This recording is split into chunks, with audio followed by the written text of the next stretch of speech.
வணக்கம் ஃப்ரெண்ட்ஸ், நல்லா இருக்கீங்களா? நம்ம சசி கிச்சன் அண்ட் கார்டனில் இன்றைக்கி நம்ம பாண்ட் வீடியோ தான் பார்க்க போகிறோம். எங்கள் வீட்டு கார்டனில் பாண்டு நாங்கள் ஒரு 10 இயர்ஸ்க்கு மேலே வச்சுருக்கோம். அதில் லில்லி பிளான்ட் வளர்த்துருக்கோம், அதில் ஃபிஷ் விட்டு வளர்த்துட்ருக்குறோம். அப்படிங்கிற எல்லா வீடியோவும் தனித்தனியாக நான் ஆல்ரெடி அப்லோட் பண்ணியிருக்கேன். பாண்ட் இன் அவர் கார்டன் அப்படின்னு சொல்லிட்டு ஒரு வீடியோ, அதுக்கப்புறம் ஃபிஷ் பாண்ட் இன் அவர் கார்டன் அப்படின்னு சொல்லிட்டு அதெல்லாம் பாருங்கள். அதுக்கப்புறம் இந்த பாண்ட் ஆஃப்டர் 10 இயர்ஸ்க்கு அப்புறம் ஒரு தடவை க்ளீன் பண்ணலாம் அப்படின்னு சொல்லிட்டு பிளான் பண்ணி அதை க்ளீன் பண்ணோம். ஃபுல்லும் எல்லாத்தையும் அடி ஒட்ட எல்லாத்தையும் க்ளீன் பண்ணிவிட்டு திருப்பியும் நாங்கள் ஃப்ரெஷ்ஷாக செட் பண்ணோம். அப்படிங்கிற வீடியோ மேனுவலாக எப்படி நாங்கள் க்ளீன் பண்ணோம் அப்படிங்கிறது லாஸ்ட்டாக ஒரு வீடியோ அப்லோட் பண்ணியிருக்கேன், அதையும் பாருங்கள்.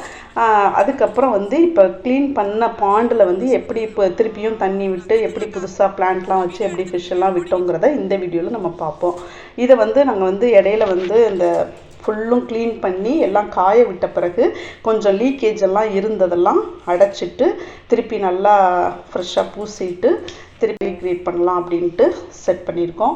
இந்த மாதிரி 4 பில்லர் மட்டும் இப்போ புதுசாக கட்டியிருக்கோம். ஏற்கனவே இருந்த பாண்டில் பார்த்திங்கன்னா இது இருக்காது. இப்போ தான் 4 பில்லர் செட்டிங் பண்ணியிருக்கோம். அதுக்கப்புறம் மழை பெஞ்சு தண்ணி விழுந்திருக்கு பாருங்கள். அதில் கம்பெல்லாம் கிடக்கு, என்னென்னு பார்க்காதீங்க. தவளை வந்தது வெளியே போகிறதுக்காக நாங்கள் அதை கம்பு மாதிரி போட்டு வச்சுருக்காங்க. ஸோ அது வழியாக வெளியே போய்க்கிடும்னு இந்த ஒரு ஸ்டெப்பு மாதிரி வச்சு கட்டியிருக்கோம் இல்லையா. இதில் தான் முதல்ல நாங்கள் பிளான்ட்டு வைக்கிற அந்த டப்பை வச்சுருந்தோம். ஸோ இப்போ நம்ம க்ளீன் பண்ணப்போ இந்த பில்லர் அந்த டப்பு வைக்கிறதுக்காகவே நாங்கள் கட்டியிருக்கோம். ஸோ கட்டிட்டு இந்த சிமெண்ட்லாம் போட்டுட்டு அந்த தண்ணியெல்லாம் நல்லா கழுவி 2 தடவை வெளியே அள்ளி ஊற்றிட்டு திருப்பி ஃப்ரெஷ்ஷாக தண்ணி லோட் பண்ணுறோம். இந்த தண்ணி பார்த்திங்கன்னா ஒரே நாளில் நம்ம ஏற்ற முடியாது. ஏன்னா இவ்வளோ டேங்க்கு ஃபுல்லும் ஏற்றணும் அப்படின்னா நம்ம போர் வாட்டர் ஃபுல்லாக காலி ஆயிரும். ஸோ 2-3 நாளில் கொஞ்சம் கொஞ்சமாக ஏற்றி ஃபுல் டேங்க்கு நிரப்பி வச்சுட்டோம். நிரப்பி வச்சும் உடனே நம்ம பிளான்ட்டு வைக்கிறதோ உடனே நம்ம ஃபிஷ்ஷை வைக்கிறதோ விடுறதோ அப்படிங்கிறது பண்ணக்கூடாது. ஏன்னா அந்த டெம்பரேச்சர் கரெக்டாக செட் ஆகணும். நம்மளோட டெம்பரேச்சருக்கு, ஏன்னா போர் வாட்டர் கீழேருந்து வருது, அதே மாதிரி இந்த டெம்பரேச்சருக்கு ஈக்குவலாக வரட்டுங்கிறதுக்காக 1 டே ஃபுல்லாக நாங்கள் விட்டுட்டோம். அதுக்கப்புறம் மறுநாள் தான் நாங்கள் இந்த பிளான்ட்டை எடுத்து மாற்றி வைக்கலாம் அப்படின்னு சொல்லிட்டு பிளான் பண்ணியிருக்கோம். ஏற்கனவே அந்த வீடியோலேயே நான் காட்டியிருக்கேன். பிளான்ட்டை நாங்கள் தனியாக ஒரு வாட்டர் டேங்க் இருந்துச்சு, எம்டி டேங்க், அதில் தண்ணியை ஃபில் பண்ணி அதில் தான் அந்த லில்லியை போட்டு வச்சுருக்கோம். அந்த வீடியோலேயே நான் இந்த லில்லியோட தண்டு காமிச்சிருந்தேன். அதில் குட்டி குட்டியாக புது பிளான்ட் வந்திருந்ததையும் நீங்கள் பார்த்துருப்பீங்க. அது பாருங்கள், இப்போ ஒரு 10 நாளில் எவ்வளோ பெருசாக நல்லா வளர்ந்துருச்சுன்னு வேர் விட்டு. நானே இப்போ தாங்க ஃபஸ்ட் டைமாக பார்க்குறேன். எங்கள் வீட்டில் 10 வருஷமாக இருக்குது லில்லி பிளான்ட்டு. பட் தண்ணிக்குள்ளேயே இருந்தனால நான் ரொம்ப அதெல்லாம் பார்த்ததில்ல, உள்ளே எப்படி இருக்கும் செட் அப்படின்ட்டு. ஏன்னா நர்சரியில் தான் நாங்கள் வாங்கினோம் பிளான்ட்டு. வாங்கிட்டு வச்சுட்டதுலேருந்து அப்படியே தண்ணிக்குள்ளே இருந்துச்சு. இப்போ தான் நாங்கள் ஃபஸ்ட் டைம் வெளியில் எடுத்து எல்லாமே செட் பண்ணிட்டு இருக்கனால இப்போ தான் என்னாலேயே அது பார்க்க முடியுது. அவ்வளோ அழகாக இருந்துச்சு, வித்தியாசமாக இருந்துச்சு. இந்த பனை மரத்துலலாம் இந்த மாதிரி ஒன்று விழுகும், ஆண் பனை மரத்தில், அது மாதிரி இருந்துச்சு. இதுதான் இந்த லில்லியோட தண்டு பாருங்கள். போன தடவை பார்த்ததை விட, அந்த வீடியோவில் பார்த்ததை விட இதில் எவ்வளோ பெருசாக அந்த இலைகள்லாம் வளர்ந்துருச்சுன்னு. இதெல்லாம் இந்த மண்ணுக்குள்ளே புதைச்சி வச்சுட்டோம் அப்படின்னா புது லில்லி பிளான்ட் நம்மளுக்கு கிடச்சிரும். ஸோ நிறையா பேர் கேட்குறீங்க, இதெல்லாம் சீட்ஸ் கிடைக்குமா, சீட்ஸ் போட்டு வைக்கலாமா, நீங்கள் சீட்ஸ் அனுப்ப முடியுமா அப்படிலாம் கேட்குறாங்க. பட் என்னை பொறுத்த வரையும் சீட்ஸ் ஆன்லைனில் கிடைக்கிது. நாங்கள் இதுவரையும் இதில் சீட்ஸ் பார்த்ததில்லை. ஆன்லைனில் சீட்ஸ் கிடைக்கிது. பட் அதை வாங்கி நம்ம போட்டு முளைக்க வச்சு அது குட்டி பிளான்ட்டாக எல்லா சீட்ஸும் முளைச்சிடாது. முளைச்ச பிறகு அது பெருசாக வளர்த்து அது பூ பூக்கிறதுக்கு ரொம்ப பொறுமை வேணும். எந்தளவு அது சக்ஸஸ்ஃபுல்லாக வருது அப்படிங்கிறதும் தெரியல. நீங்கள் பெஸ்ட்டு நர்சரியில் போயிட்டு பிளான்ட்டாகவே வாங்கிட்டு வந்துடுங்க. நாங்களும் அப்படி தான் வாங்கினோம் பிளான்ட்டாக. நம்மளுக்கு என்ன கலர் வேணுமோ வெரைட்டிஸ் வாங்கிக்கலாம். நாங்கள் ஸ்டார்டிங்கில் ஒரு 4-5 வெரைட்டி வாங்கி வச்சுருந்தோம். இப்போ எங்கள் வீட்டில் ஒரு வெரைட்டி, ஒரு 2 வெரைட்டி தான் கலர் பூக்குது. இன்னும் 2-3 வெரைட்டி வாங்கி வைக்கணும்னு ஐடியா பண்ணியிருக்கோம். ஏன்னா திருப்பி பாண்டை ரெஃப்ரெஷ் பண்ணியிருக்கோம் இல்லையா, திருப்பி புது புது கலர்லாம் வாங்கி வைக்கணும்னு. ஃபிஷ்ஷெல்லாம் நிறையா வெரைட்டி ஃபிஷ் பாண்ட் இன் அவர் கார்டன் அப்படிங்கிற வீடியோ பார்த்தீங்கன்னா என்னென்ன வெரைட்டி ஃபிஷ் நாங்கள் விட்டுருக்கோம் அப்படிங்கிறது உங்களுக்கு நல்லா தெரியும். ஸோ இப்போ நம்ம ஃபஸ்ட்டு பிளான்ட்டை கொண்டு இங்கே வச்சிடலாம். பிளான்ட் எடுக்கிறதுக்குள்ளே ரொம்ப சிரமங்க. ஏன்னா இது கொடி வகைகள் இல்லையா, ஒன்றுக்கு ஒன்று ரொம்ப சிக்கிக்கிட்டு இலையெல்லாம் ரொம்ப பின்னிக்கிட்டு கிடந்துச்சு. அதெல்லாம் பார்த்து ரொம்ப கேர்ஃபுல்லாக செப்ரேட் பண்ணி அதை கொண்டு நம்ம அங்கே வைக்கணும். அதுக்குள்ளே எங்கள் ஷிவு அதை பண்ணவே விடாமல் அவன் சுற்றி சுற்றி பயங்கரமாக டிஸ்டர்ப் பண்ணிகிட்டே இருப்பான். அவனை வேற ஒரு ஆள் பார்த்துக்கணும். அவன் கட்டி போட்டுட்டு இந்த வேலை பார்க்கலாம் அப்படின்னா அதுவும் பண்ண விட மாட்டான், பயங்கரமாக குழப்பான். சரி விட்டு பண்ணோம் அப்படின்னா சுற்றிக்கிட்டே இருப்பான் நம்மளை. அதனால ஜஸ்ட்டு ஒரு சின்ன வாக் மாதிரி வெளியில் கூட்டிகிட்டு போயிட்டு நாங்கள் இங்கிட்டு வேலையை பார்த்துட்டு இருந்தோம். இந்த பிளான்ட் வந்து நீங்கள் வந்து நர்சரியில் வாங்கினீங்க அப்படின்ட்டுனா 200 சம்திங் தான் இருக்கும் ஒரு பிளான்ட்டோட விலை. இது வந்து ரொம்ப மினியேச்சர் அப்படிங்கிற மாதிரி நீங்கள் ஆன்லைனில் பார்த்துருப்பீங்க, ரொம்ப குட்டியாக இருக்கும். அதுக்கெலாம் வந்து இந்த அளவு பெரிய தொட்டியே தேவையில்லை, சின்ன ஒரு டப்பில் வச்சுட்டு நீங்கள் வளர்த்துடலாம். பட் இது வந்து ஹைப்ரிட் வெரைட்டி தான், பட் ரொம்ப மினியேச்சர் அந்த டைப் கிடையாது, மீடியம் ஹைட் வளரும். 2 to 3 அடி ஆழம் உள்ள தொட்டி கண்டிப்பாக இதுக்கு வேணும். நாங்கள் போட்டிருக்க தொட்டி கூட ரொம்ப ஆழம் தான், ஏன்னா ஃபஸ்ட்டு நாங்கள் ஒரு ஹைட்டில் வச்சுருந்தோம், அதுக்கப்புறம் ஹைட் இன்க்ரீஸ் பண்ணனால கூட கொஞ்சம் ஆழம் ஆயிடுச்சு. பட் இந்த அளவு ஆழம் கூட நமக்கு தேவையில்லை, ஒரு 2 to 2.5 அடி அந்த மாதிரி ஹைட்டில் இருந்தாலே போதும். அப்படியே அந்த பிளான்ட்டெல்லாம் எடுத்துகிட்டு வந்து அந்த நாங்கள் கட்டியிருந்தோம் இல்லையா பில்லர், அதிலேயே வச்சுட்டு வைக்கிறோம். இந்த இதுக்காகத்தான் அந்த பில்லர் கட்டினதே. இந்த பில்லர்லாம் வந்து நம்ம பில்லர் கட்டினாலும் சரி, ஸ்டெப்பு வச்சுட்டு நம்ம பிளான்ட் வைக்கிறனாலும் சரி, எல்லாமே வந்து இந்த அவுட்டர் லைனில் வைக்கிறது தான் பெஸ்ட் ஐடியா. ஏன் அப்படின்னு சொன்னேன்னு வச்சுக்கோங்களேன், நடுவில் வந்து தண்ணிக்கு நடுவில் நம்ம வைக்கும் போது இறங்கி போய் வச்சிடலாம். அதுக்கப்புறம் ஏதாவது மெயின்டைன் பண்ணணும், ஏதாவது பிளான்ட்டை மாற்றணும் எடுக்கணும் அப்படின்னம்னா ஒவ்வொரு தடவையும் நம்ம இறங்கி உள்ளே போயிட்டுருக்கணும். ஸோ வந்து அந்த மாதிரி ப்ராப்ளம் சால்வ் ஆகும். இந்த மாதிரி அவுட்டர் லைனில் சுற்றி வந்து ஸ்டெப்பு மாதிரி கட்டிட்டு அதுலேயே நீங்கள் வைக்கலாம். பட் எங்களுக்கு ஸ்டெப்பு வந்து கொஞ்சம் கீழே போயிடுச்சு, அதனால வந்து இந்த தடவை நம்ம வந்து ரெஃப்ரெஷ் பண்ணும்போது இந்த மாதிரி பில்லர் மாதிரி கட்டிட்டோம். அந்த பில்லர் ஹைட்டு, இந்த ஹைட்டு பாருங்கன்னா இது போதும். இந்த ஹைப்ரிட் வெரைட்டிக்கு இந்த அளவு ஹைட்டு 2 to 3 அடி ஹைட் இருந்தால் போதும். அது நம்ம குளத்துலலாம் பார்ப்போம் இல்லையா லில்லி பிளான்ட்டு, அதுகளுக்கு தான் வந்து ரொம்ப ஆழம் தேவை. பட் இந்த மாதிரி ஹைப்ரிட் வெரைட்டிக்கு இந்த ஆழம் போதும். இருந்தாலும் இதை விட இப்போ 4 அடி ஆழம் இருக்குது அப்படின்னா அது என்ன பெனிஃபிட் ஆகும் அப்படின்னா, உங்களுக்கு இந்த மாதிரி அழுக்குகள், அந்த இலைகளோட மட்குகள், அதுக்கப்புறம் ஃபிஷ்ஷோட அந்த கழிவுகள் இதெல்லாம் வந்து கீழே போய் செட்டில் ஆயிடுச்சு அப்படின்னா உங்களுக்கு மேலே ஃபிஷ்ஷு வளர்கிறதுக்கு கொஞ்சம் நல்லா தண்ணி வந்து கிளியராக இருக்கும். ரொம்ப ஹைட்டு கம்மியாக போட்டிங்கன்னா அடிக்கடி அழுக்காயிட்டு, ரொம்ப அடிக்கடி வந்து நம்ம தண்ணியை க்ளீன் பண்ணுற மாதிரி பார்த்தோம்னாலே தெரிஞ்சிடும் நிறையா அழுக்காயிட்டே இருக்க மாதிரி. ஸோ இந்த மாதிரி ஹைட்டு ஜாஸ்தியாக இருக்கும்போது உங்களுக்கு க்ளீன் பண்ணுறது கொஞ்சம் ரொம்ப நாள் கழிச்சு கூட பண்ணலாம், கீழே போய் செட்டில் ஆயிரும் அந்த அழுக்குகள்லாம். ஸோ வந்து ஆழம் வந்து ஜாஸ்தி வைக்க முன்னாடி இன்னொரு விஷயம் யோசிச்சுக்கணும், வீட்டில் சின்ன பிள்ளைங்கள்லாம் இருக்காங்களான்னு பார்த்துக்கிடுங்க. ரொம்ப ஆழம் வச்சுட்டா நம்ம வந்து ரொம்ப ப்ராப்ளம் ஆகும், அவங்கெல்லாம் விளையாடும்போது நம்ம வந்து பார்த்து ரொம்ப கேர்ஃபுல்லாக அவங்கள ஹேண்டில் பண்ணணும். அதனால ரொம்ப ஹைட்டெல்லாம் நீங்கள் வேண்டாம், ஒரு 2 to 3 அடி ஃபீட் வச்சுட்டு அதுக்கப்புறம் நீங்கள் இந்த மாதிரி பண்ணிக்கலாம். இந்த பிளான்ட் பாருங்களேன், சின்ன ஒரு டப்பில் தான் இத்தினூண்டா ஒரு 4 டப்பு அதுக்குள்ளே இருந்துச்சு சின்ன வட்டத்தில். ஆனால் அது ஒன்று எடுத்துகிட்டு வந்து நம்ம விரித்து ஒவ்வொரு இலையும் விட்டோம்னாலே எவ்வளோ பெரிய அளவுக்கு வந்து அது பரவி கிடக்கு அப்படின்ட்டு. இவ்வளோ அளவு பரவி வளர வேண்டியது அந்த சின்ன டப்பில் ஒரு 10 நாள் ரொம்ப டைட்டான இடத்துல வந்து பாவம் இருந்தாங்க. இப்போ ரொம்ப ஃப்ரீயாக இருக்க மாதிரி இருக்கவங்கெல்லாம் அப்படியே இலையை பரப்பி அப்படி விட்ட மாதிரி இருக்குது பாருங்கள், ரொம்ப அழகாக. ஒரு 4 பில்லர் கட்டியிருக்கோம். ஸோ 3 டப்பு நம்ம வீட்டில் உள்ள பிளான்ட் வச்சாச்சு. ஒரு பிளான்ட் மட்டும் நாங்கள் திருப்பி நர்சரியிலேருந்து புதுசு வாங்கினோம், அதையும் வச்சுருக்கோம். இப்போ இந்த தண்டு காமிச்சேன் இல்லையா, அந்த லில்லி தண்டு, அதை பாருங்கள் இந்த மண்ணில் இந்த மாதிரி இப்போ நம்ம பதிச்சு வச்சுட்டோம் அப்படின்னா அது ஒரு புது பிளான்ட்டாகவே நம்மளுக்கு வளர்ந்துடும்.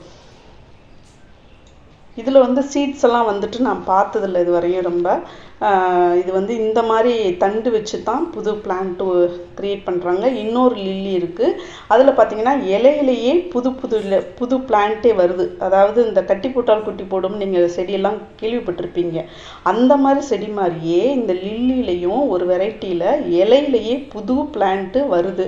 அதையும் நான் உங்களுக்கு காட்டுறேன். எங்கள் வீட்டில் அந்த மாதிரி வந்திருக்கு, நாங்கள் எடுத்து திருப்பி புது பிளான்ட் வந்து அதிலேருந்து எடுத்து உருவாக்கியிருக்கோம். அதை நான் உங்களுக்கு அடுத்த வீடியோவில் காட்டுறேன். இப்போ இந்த இது 4 பில்லர்லேயும் 4 செடி வச்சாச்சு. அதுக்கப்புறம் வந்து ஃபிஷ்ஷெல்லாம் பிடிச்சி கொஞ்சம் கொஞ்சமாக விடணும். ஃபிஷ்ஷை வந்து டக்குன்னு நம்ம வந்து மாற்றிடக்கூடாது. ஏன் அப்படின்னா அந்த டப்பில் உள்ள தண்ணியோட டெம்பரேச்சர் இந்த பாண்டில் உள்ள டெம்பரேச்சர் கரெக்டாக இருக்கணும். அதோட இந்த பாண்ட் வந்து நம்ம வந்து புதுசாக வந்து சிமெண்ட்லாம் போட்டு பூசி கட்டணும். அதில் வந்து ஏதாவது கெமிக்கல் எதுவும் அதுக்கு வந்து ஹார்ம்ஃபுல்லாக இருக்கக்கூடாது. அந்த மாதிரி பார்க்குறக்காக ஒரு 10 ஃபிஷ்ஷு கிட்ட மட்டும் ஃபஸ்ட்டு நம்ம வந்து தண்ணியில் விட்டு பார்த்துட்டு ஒரு நாள் கழிச்சிட்டு கூட நம்ம வந்து மற்ற ஃபிஷ் எல்லாம் எடுத்து விடலாம் அப்படின்னு நாங்கள் பிளான் பண்ணோம். அப்புறமும் வந்து நிறையா ஃபிஷ்ஷு வந்து நிறையா பெருகிடுச்சு இந்த ஃபஸ்ட்டு நாங்கள் விட்டதை விட. அந்த அவ்வளோத்தையும் கொண்டாந்து விட்டோம்னா திருப்பி வந்து பாண்டு ஃபுல்லாக ரொம்ப கொச்சான்னு தெரியும். அப்படிங்கிறதுனால கொஞ்சம் செலக்டிவாக அந்த ஃபிஷ் எல்லாம் விடலாம்னு இருக்கோம். பாருங்கள், இவ்வளோ பெரிய பாண்டில் அது நீந்த முடியாமல் நீந்தி போயிட்டுருக்குது. இப்போ வந்து நம்ம ரொம்ப செலக்டிவாக இந்த ஃபிஷ்ஷை மட்டும் பிடிச்சி கொண்டாந்து விட்றாங்க. இந்த பிளான்ட் பார்த்தீங்கன்னா அந்த லில்லி பிளான்ட் ஃபுல்லாக எடுத்தாச்சு. இது வந்து ஹைட்ரில்லா பிளான்ட்டு.